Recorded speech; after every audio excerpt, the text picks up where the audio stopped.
We don't hear a lot about hepatitis C these days, but it's become a silent epidemic in this country. Janine is here now with more on how this deadly disease is affecting Maine, especially Maine veterans. Janine? John, it's estimated that 25,000 people here in Maine have hepatitis C, and they don't even know it. 15,000 of them are vets. The virus lives silently in the body for up to 30 years and then rapidly destroys the liver. And there are virtually no symptoms. That's why the government is now urging all people who were or are at risk of getting this disease to be screened, because it could save their lives. Transmitting the virus actually. Like most people with hepatitis C, Norm Burnell of Lewiston had no idea he was even sick until it was almost too late. You feel tired, you can't move, you don't feel like going to work. You don't feel like doing the things, you can't get out of bed. You get hepatitis C by coming in contact with contaminated blood. Norm probably became infected as a young combat medic in Vietnam. I had my hands in more people's blood than you could ever imagine, inside people's chest. That's where I assume I got mine, was from on the battlefield in Vietnam. It's extremely serious for the individuals who do go on to advanced liver disease. Any soreness there or tenderness at all? Michael Monzel of Auburn is Norm's doctor. He's also part of a state-sponsored group studying ways to educate primary care physicians about this rapidly emerging disease and who should be screened.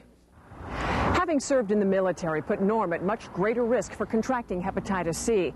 In fact, a recent government study found that up to 10% of all vets in this country are infected with the hepatitis C virus. And of that group, 60% of them are Vietnam-era veterans, many of whom in Maine are treated right here at the VA hospital in Togus. If there's 154,000 veterans in the state of Maine, and if you use a figure of 10%, then we have 15,000 veterans in our state that have hepatitis C, and probably most of them don't know it. I try to biopsy everybody that I'm going to treat. Only 154 Maine vets are currently being treated at Togus for hepatitis C. They're the lucky ones, because if caught early before cirrhosis sets in, the disease is treatable. Studies have shown that if you treat patients with hepatitis C before the liver's destroyed, you're much more likely to clear the virus than if you wait until the liver's scarred down. Norm is fortunate to have caught the disease early.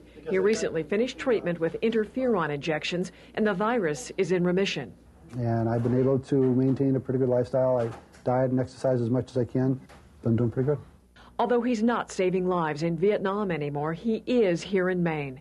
Norm has formed a support group to help teach doctors how to recognize the signs of hepatitis C and to help those infected, especially fellow veterans, survive a new enemy.